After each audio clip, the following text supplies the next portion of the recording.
Hello, and thanks for joining us for today's episode of CHS Presents Health Connect. I'm Dr. Patrick O'Shaughnessy, Catholic Health Services Senior Vice President of Medical Affairs and Chief Medical Officer. Catholic Health Services of Long Island is an integrated healthcare delivery system with some of the region's finest health and human services agencies. CHS includes 6 hospitals, 3 skilled nursing facilities, a regional home nursing service, hospice, and a multi-service community-based agency for persons with special needs. Under the sponsorship of the Diocese of Rockville Center, CHS serves hundreds of thousands of Long Islanders each year, providing care that extends from the beginning of life to helping people live their final years in comfort, grace, and dignity. CHS has a strong commitment to quality, and through this show and many community health initiatives, we aim to promote good health and provide you access to the care that you may need. I'd also like to take this time to thank and recognize each of CHS's 22,000 employees and affiliated medical staff members for their ongoing commitment to quality and service excellence, which is evident at each and every patient encounter. You all are the face of CHS, and we thank you for all you do for our patients and residents every day. Where you go first for your healthcare needs can mean all the difference. And as I always say, choose wisely, choose CHS. Now, with a new partnership between Catholic Health Services and Beacon Health Partners, 200 practices and 670 physicians have been added into the CHS family. And we're now able to provide both Beacon and CHS patients with an expanded network of more than 1,100 physicians right here on Long Island. So for our viewers at home, we've got a great topic today for our show, introducing the new CHS Beacon Population Health Network. We've got some exciting guests that we're going to have on shortly to share with you all that we're doing to improve the lives of those we treat. CHS Beacon's extensive network will help deliver better care to patients as well as reduce hospital costs and readmissions. We look forward to providing Long Island with this high-performing and efficient system, and my guests today include 3 important members of CHS Beacon, including Jonathan Goldstein, the Executive Director, Doreen Tansey, the Director of Care Coordination, and Linda Iatru, the Director of Quality Assurance and Compliance. We look forward to you joining us today to learn more about CHS Beacon, a new kind of accountable care organization. So stay tuned for today's episode of CHS Presents Health Connect.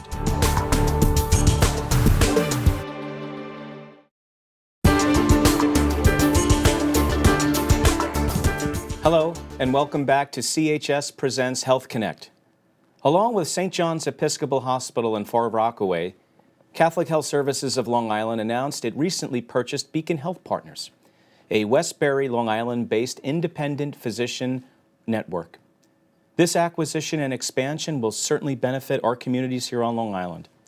To speak more on the topic with me today, I'm joined by Jonathan Goldstein, the Executive Director of CHS Beacon. Welcome, Jonathan. Thank you for having me. It's great to have you here. I'm very passionate about population health management, but before we get into that, tell me a little bit about Beacon. What is it for our viewers at home? Okay. Beacon is an accountable care organization. We focus primarily on population health management and provider reimbursement models, with a strong emphasis on patient outcomes and quality measures. So working with our network of providers, we provide them with support, added value, where they can spend time in their practices not worrying about the administrative burdens and spending more time on taking care of their patients. So allowing the physicians as part of the network to really focus on what they're most passionate about, which is high-quality patient care. Exactly. Wonderful. Tell me a little bit about an accountable care organization. What is it, how does it work, and how could that perhaps benefit our patients in the community? An accountable care organization, like ours, partners with payers. It's an organization that's accountable for the care of a distinct group of patients. Those patients are attributed or assigned to our ACO through a process where the patients might either be assigned because they've selected one of our providers as a PCP or a primary care provider, or the payers also look at claims data to see if they visited our provider more times than, say, another provider. Through that attribution process, we have this population of patients, and then that's what we become accountable for and taking care of them, providing quality care and trying to reduce cost. So it's really exciting because actually by being responsible for the overall care of that patient, it's not just about the episode of care, but it's everything in between. So really making sure that patients are getting the things that they need in a comprehensive way and stressing some key preventative measures and key office visits to ensure and promote health and wellness as well. Exactly. Using population health or as a participant in these payer programs, it takes a lot of data. We access a lot of data. Using claims and clinical information, we're able to perform analytics on this data. We can identify those patients who may be in need of care, who are past due for a screening exam. And we use that information to reach out to patients, reach out to physicians who take care of those patients, and alert them to the fact that these patients are in need of care or might be overdue for a screening, many times before the physician and many times before the patient. I think that's wonderful because, again, me as an emergency physician, I would always see a complication of care. Right. Someone with brittle diabetes that would come in a decompensated state, someone with congestive heart failure that would come in, again, with a decompensated state. But from what you're describing, many of these patients can be alerted, and also their physician and care teams can be alerted to say, hey, we need to get you in, let's get you in for a visit sooner, get things tuned up for you, get you feeling better, and perhaps avoid that complication of care. Again, you're exactly right. We have a team of care managers, nurses, social workers, health coaches, who every day, all day, look at the data and interact with these patients. They identify patients who are being discharged from the hospital, who have had recent ER visits, and so forth. And they work with them to make sure that they get back to their physician as opposed to, say, an ER visit or a hospital visit. And they're able to coordinate the things that they need, whether they need services in the home, whether they need assistance getting an appointment, referrals to a specialist, things like that. So we're really reaching out to those patients and helping them avoid those situations. So these are extenders extending the care of the physician in between visits of care. That's really, really remarkable work. Let's talk a little bit about the relationship now with Beacon and CHS and how that's evolved and where we are now and the exciting things that are ahead for our organizations. Very exciting to be part of the CHS family. And we are excited to have you. And I think the ACO provides the Population Health Foundation. Right? This is something new that CHS didn't always have. With Beacon coming into the family, it provides a strong foundation. Add to that the vast resources of CHS and the knowledge and the team of people that they bring. And we're very well positioned to participate effectively in these new value-based programs that are so prevalent today. Wonderful. And that really ties into what we've talked about real briefly already, or population health management, just for the folks at home who may be saying, well, what is that? Isn't that medicine? How is it different? Can you describe a little bit about some of the things that we do and what pop health really is? I'll try. Again, using data and analytics, we're able to identify patients who may be at risk, whether they're high risk, they're high utilizers, or high cost. And to come back to something you said earlier, it's not about trying to prevent or limit the care. We want to provide the right care in the right place at the right time. Correct. Right. So by using these data points, we can identify those patients who would benefit most from these interventions. Yeah, and if you think about it from even a public health perspective, right? We do such good work in our pediatric population, well visits, preventative screening, vaccinations, and then as we move on to begin to develop chronic disease, so many times people lose touch with their providers in their 30s and 40s, develop chronic disease, and then in their 50s and 60s have complications of care. So this really is an exciting opportunity. We're thrilled to have you as a partner within the CHS family. We know we're going to do such great work together to really achieve the triple aim, and I'll let you close with the triple aim, Jonathan. So the triple aim, right? We live it every day. It drives everything we do at Beacon, CHS Beacon. And the triple aim is to improve quality of care that we deliver to our patients, improve patient satisfaction, and decrease costs while we're doing it. Yeah. And ultimately, hopefully, improve the health of the population we serve. Right. So we always say getting upstream from disease and bending the disease curve, which we know high-quality care costs less. So, Jonathan, thank you very much for joining us today. We'll continue our discussion about the important changes that are happening in healthcare right after this.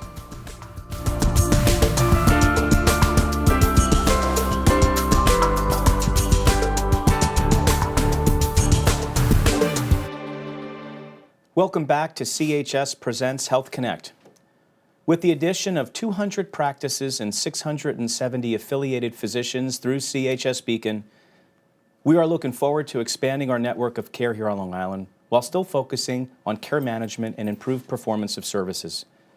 Joining me now to talk about the importance of why we are doing this for our patients is Doreen Tansey, the Director of Care Coordination for CHS Beacon. Doreen, welcome. Thank you. And thank you for joining us today. Thank you for having we me. wanted to talk a little bit more for our viewers at home about care management. What is it? What kind of people do you have on your staff? And if you could share a little bit about the function of what you do. Sure, absolutely. So I like to call it care coordination because basically we are coordinating and helping patients navigate the healthcare system. Today the system is so vast and it's so difficult for patients to understand where to go for their services. So we kind of drive the bus for them. That's wonderful. So, you know, I always use the equation in my other life of air traffic control, right? Yes. So it's really about breaking down the silos of care Yes. and coordinating that care across the full continuum so that patients know when they leave a doctor's office what their next steps are, and hopefully to avoid having them decompensate and to wind up in the emergency room. Can you share an example of how you do it and some of the people that are involved Sure. with the touch points? Sure, so my staff consists of registered nurses and licensed practical nurses, social workers, and health coaches. And together, you know, we are this team that tries to tackle all these difficult patients, especially patients that are non-compliant, those that miss their visits. Sure. They don't take their meds, multiple issues going on with them. I can give you a great example of a patient who has CHF, continuous in and out of the So hospital. Very continuous difficult. congestive heart failure, Yeah. multiple, you know, exacerbations, Yes. winds up where I used to work in the ED. In the ED, yes. Elderly lady, and didn't know what we could do with her, and we actually hooked her up with some telemedicine. And we actually made phone calls in addition to telemedicine to remind her to take her medicine every morning at the same time. And started to decrease and decrease and decrease. It was So actually wonderful. wonderful. So actually coordinated her medications. And talk a little Yes. bit about telemedicine. That's bringing some of the services actually into the home where monitoring can occur, Yes, correct? it's actually a division of CHS, has telemedicine, and I actually did get to visit that, and it was remarkable. There are nurses on the back end of these beautiful screens, and it prompts them to call patients who have not checked in, whether it be daily weights or vital signs of blood pressure. And when the patient doesn't check in, the nurse will call. Yes. And find out, you know, how are you, Mrs. Smith? Why haven't you weighed yourself today? And interesting story, while I was watching that, a patient had to be called, and the nurse wanted to know why she had a 3-pound weight gain. She ate pepperoni pizza the night That'll do before. it. That'll Yeah. do it. And you know what? That's life. People will Yes. eat, and they should. They Yes. should, you know, enjoy Yes. life. But at the same time, what we're trying to do is to promote health. So in other words, if you're going to do that, let's think about maybe your medications maybe need to be adjusted Yes. for the next 1 to 2 days to help deburden some of the sodium and extra water, get you feeling better, and avoid a complication And that's of care. exactly what happened. The nurse was able to contact the doctor and Right. make the connection and give her the proper dosing. So as you mentioned, kind of coordinating, not just driving the bus, but really also having the people in the right seats on the bus and taking the bus where it needs to be. Yes. And that definitely impacts our patients and their well-being. Yes. So we do also deal with, since I do have social work component, we deal a lot with behavioral health patients that need connection to programs, community organizations, and community programs, and it's vast array of services that we help provide connection to. I'm glad that you mentioned that because so many other programs may not have that comprehensive Yes. pattern of staff that includes social workers. When you look at the social determinants of health, they are major players in disease onset, disease progression, and they have to be addressed in part of a fully comprehensive plan. So tying it in with the RNs and the LPNs, you can address the social aspects as Yes, well. What are some of absolutely. the things that you see? Social work-wise, we do find a lot of non-compliance, refusal to care, and that's where our social workers will get involved, and through numerous conversations and building up a relationship of trust. Again, we're doing this telephonically, Right. and that can be difficult But they do, over time, you build up trust with the patient, and eventually you hope to make a little edge and get that patient connected with the right organization or the right physician. Well, I know you're not just making a little edge, you're making a big edge. We're and, trying. and you are doing some great work, and I know our patients sincerely appreciate that, because otherwise they would wind up with me in Back an in the emergency, ED. back in the ED, Absolutely. and perhaps even a hospitalization. Yes. And no one likes to be hospitalized if they don't have to. So that's really what this is about. How do we coordinate care better, keep people healthier? And that's not to say, I would have patients say to me all the time, can you be my doctor? And I would say, I'd love to, but I'm an ED doc, Yeah. and I hope I never see you again, but I'm here if you need me. Right. So keeping them home, keeping them with their families, keeping them in the offices. How have the physicians within Beacon responded to your care coordination effort? Pretty interesting. In the beginning, it was a little difficult to make them understand exactly what we do, but over the course of time, and I've been doing this now with Beacon for 3.5 years, and now finally we get a flow Yes. of referrals for a variety of, Yes. of resources, and sometimes they have no idea, and it will just say, please call patient. You know, they don't really know what does the patient need, but they know the patient needs Right. something. So it has taken off, and they are much more receptive, and they are leaning on us, Yeah, I know so to they are. speak, I which know is they are. which is a great feeling It for is. all of us. Yeah, it's such a vital aspect, because you know Yeah. the doctors today, they're inundated with so many regulatory requirements, different aspects of documenting in the record and the electronic system. Some of that can have the effect of taking them away from the patient that they don't want to. So having this as an added bridge, as an extension, Yes. is a huge plus. So we're fortunate to have you. We're thank thrilled you. to have Beacon as part of CHS, and I want to thank you for being our Thank guest. you so much. Thank Wonderful. you for having me. We'll be right back with more CHS Presents Health Connect.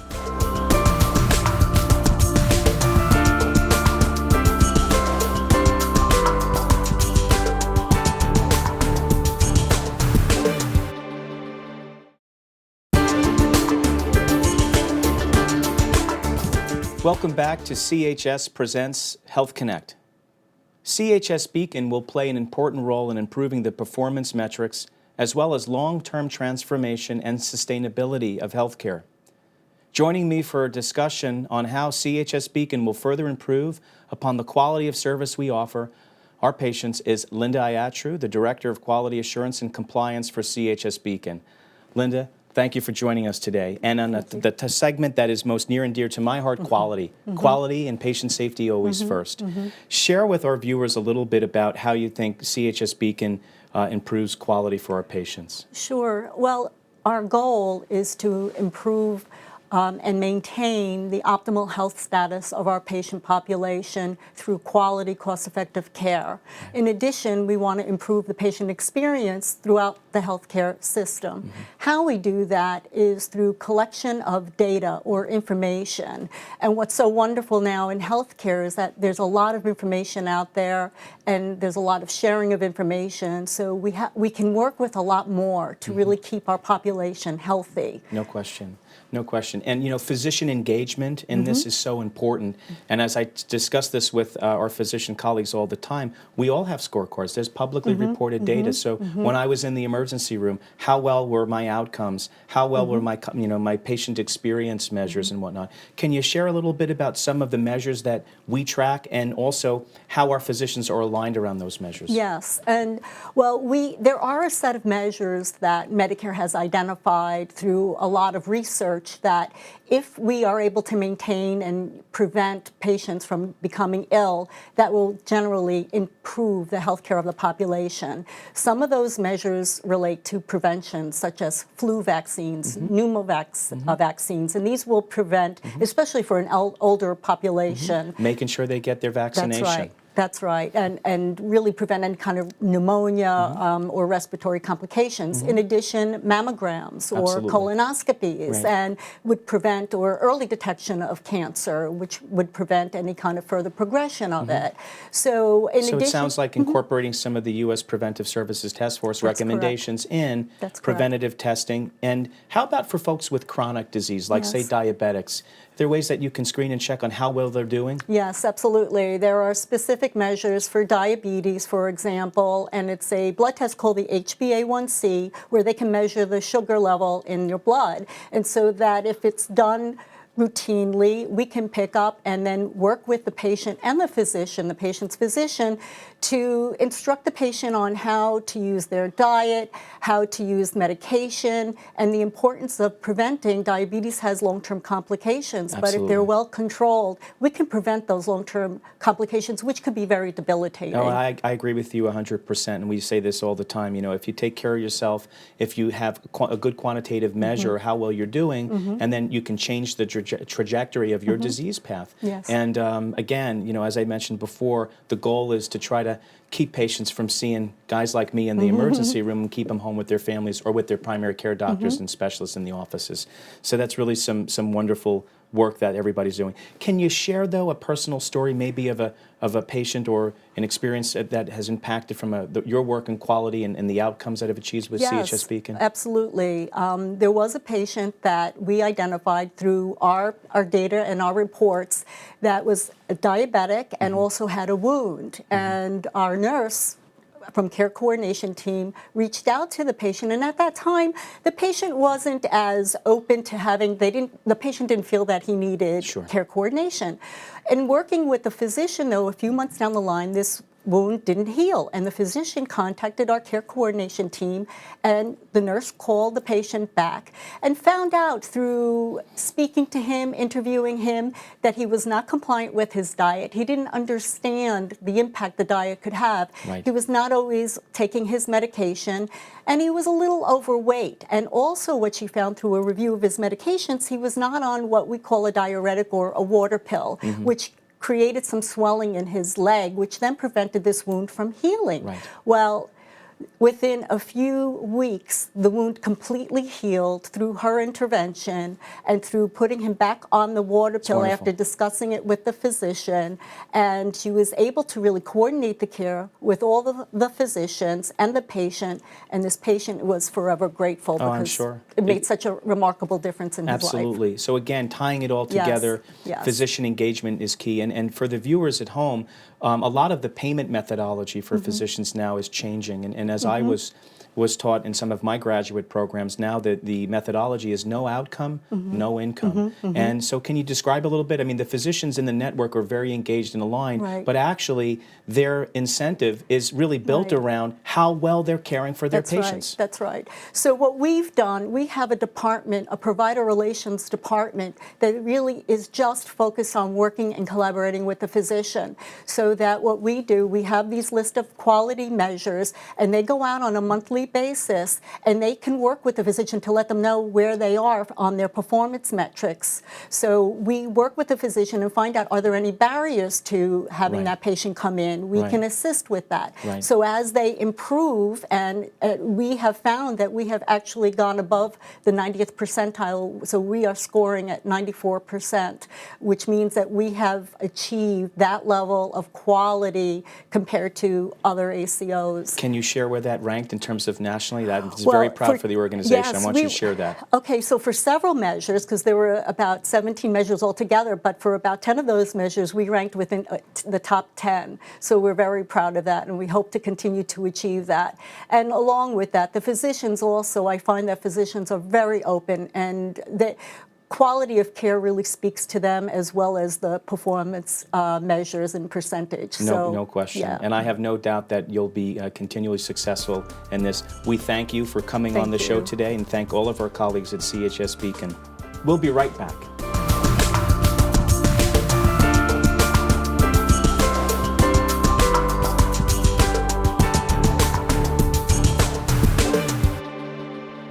Welcome back. Some final thoughts on today's topic of population health management.